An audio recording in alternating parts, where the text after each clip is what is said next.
પશ્ચિમ બંગાળના નવા મુખ્યમંત્રી સુવેન્દુ અધિકારી હશે। રાજ્યમાં 2 નાયબ મુખ્યમંત્રી પણ હશે। ડેપ્યુટી સીએમ તરીકે રૂપા ગાંગુલીના નામ પર મોહર લાગી ચૂકી છે। બીજા ડેપ્યુટી સીએમ દાર્જિલિંગ વિસ્તારમાંથી પુરુષ ધારાસભ્ય હશે। સુવેન્દુ પાસે ગૃહ મંત્રાલયનો હવાલો હશે। કોલકાતામાં 9 મેના રોજ મુખ્યમંત્રી અને બંને ડેપ્યુટી સીએમ શપથ લેશે, જેમાં પીએમ મોદી, અમિત શાહ સહિતના એનડીએના મોટા નેતાઓ સામેલ છે। તમિલનાડુમાં અભિનેતા વિજયની પાર્ટી ટીવીકેની સરકાર બનવાનું નક્કી છે। સૂત્રોએ દાવો કર્યો છે કે નાના પક્ષો બીસીકે, સીપીઆઈ અને સીપીએમ સમર્થન આપવા સંમત થયા છે। બીસીકે, સીપીઆઈ અને સીપીએમ ટેકો આપવા સંમત થયા છે।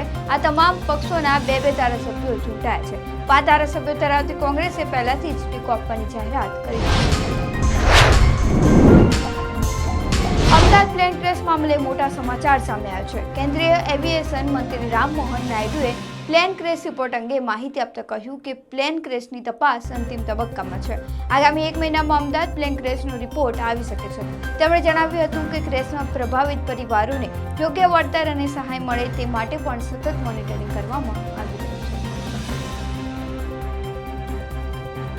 રાજ્યમાં છેલ્લા 2 દિવસથી મેઘની ઋતુનો અનુભવ થઈ રહ્યો છે। 7 મેને ગુરુવારે તાપી અને વલસાડમાં મેઘગર્જના સાથે વરસાદ પડતા ચોમાસા જેવો માહોલ જોવા મળ્યો હતો, તો બાકીના વિસ્તારોમાં આકરો તડકો પડી ગયો છે। મધ્યમ પાકિસ્તાન અને તેની આસપાસના રાજસ્થાનના વિસ્તારમાં હાલ સાયક્લોનિક સર્ક્યુલેશન સક્રિય બન્યું છે। રાજકોટ, જૂનાગઢ, ગીર સોમનાથ, અમરેલી અને બોટાદમાં ગાજવીજ સાથે હળવા વરસાદની આગાહી કરવામાં આવી છે। મહારાષ્ટ્રના નાસિકમાં કથિત ધર્મ પરિવર્તન કેસમાં ફરાર થયેલી નિદા ખાનની ધરપકડ કરવામાં આવી છે। લગભગ 25 દિવસ બાદ તેને છત્રપતિ સંભાજીનગર જિલ્લાના નારેગાંવ વિસ્તારમાંથી કસ્ટડીમાં લેવામાં આવી છે। ધરપકડથી બચવા માટે તે છેલ્લા 3 થી 4 દિવસથી પોતાના માતા-પિતા, ભાઈ અને માસીના સાથે ત્યાં રોકાઈ હતી। ધરપકડ અને ટ્રાન્ઝિટ વોરંટની પ્રક્રિયા પૂરી થયા બાદ તેને નાસિક લઈ જવામાં આવી છે। વડોદરાના વાઘોડિયા તાલુકાના કાગડીપુરા ગામે મગરના હુમલાની એક અત્યંત ભયાનક ઘટના સામે આવી છે। દેવ નદીમાં પાણી લેવા ગયેલા એક યુવકને મગર ખેંચી ગયો હતો અને કલાકો સુધી તેનો મૃતદેહ મોઢામાં દબોચીને નદીમાં ફરતો રહ્યો હતો। આખરે આજે સવારે મગરે મૃતદેહ છોડી દેતા ગ્રામજનોએ ભારે જહેમત બાદ તેને બહાર કાઢ્યો। અમેરિકાની એક ફેડરલ ટ્રેડ કોર્ટે રાષ્ટ્રપતિ ડોનાલ્ડ ટ્રમ્પ દ્વારા લાદવામાં આવેલી 10% ગ્લોબલ ટેરિફને ગેરકાયદેસર જાહેર કરી છે। કોર્ટ ઓફ ઇન્ટરનેશનલ ટ્રેડે પોતાના નિર્ણયમાં કહ્યું કે આ વર્ષની શરૂઆતમાં લાદવામાં આવેલી આ ટેરિફ કાયદેસર રીતે અમાન્ય છે। ટ્રમ્પે ફેબ્રુઆરીમાં એક એક્ઝિક્યુટિવ ઓર્ડર દ્વારા આ ગ્લોબલ ટેરિફ લાગુ કરવાની જાહેરાત કરી હતી।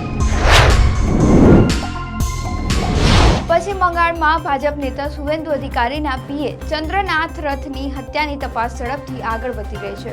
સુવેન્દુએ પોતે જણાવ્યું છે કે તપાસ યોગ્ય દિશામાં આગળ વધી રહી છે। આ હત્યા કેસ અંગે હવે એક મોટો ખુલાસો થયો છે કે ચંદ્રનાથને મારવા માટે 40 લાખ રૂપિયાની સુપારી આપવામાં આવી હોવાનો આરોપ છે। વધુમાં ગોળીબાર કરવા માટે બિહારથી 2 શાર્પ શૂટરો લાવવામાં આવ્યા હોવાનું જાણવા મળ્યું। સુરતના વરાછા વિસ્તારમાં ડોક્ટરની ડિગ્રીનો હોવા છતાં ગર્ભમાં જ બાળકીઓની હત્યા કરનારા ફરાર ફાર્માસિસ્ટ રામગોપાલ ખંડેવાલની આજે પોલીસે આંજણા ફાર્મના પાછળના ભાગેથી ધરપકડ કરી છે। આરોપી રામગોપાલ મમતા હોસ્પિટલના નામે ગેરકાયદેસર ગર્ભપાતનું નેટવર્ક ચલાવતો હતો। આરોપીનું આખું નેટવર્ક ગુજરાતથી મહારાષ્ટ્ર સુધી ફેલાયેલું હતું। ખેડા જિલ્લામાં આવેલા સુપ્રસિદ્ધ ડાકોર મંદિરના ભક્તોએ હવે સહન કરવો પડશે મોંઘવારીનો માર। ડાકોર મંદિરે મનોરથના લાગામાં ધરખમ વધારો કરવામાં આવ્યો છે। ડાકોર ટેમ્પલ કમિટી દ્વારા ભક્તો દ્વારા કરવામાં આવતા વિવિધ મનોરથોના દરમાં તોતિંગ વધારો ચૂક્યો છે। તુલસી વિવાહમાં પણ ચાર્જ સીધા ડબલ કરીને હવે 51,000 રૂપિયા કરી દેવામાં આવ્યો છે।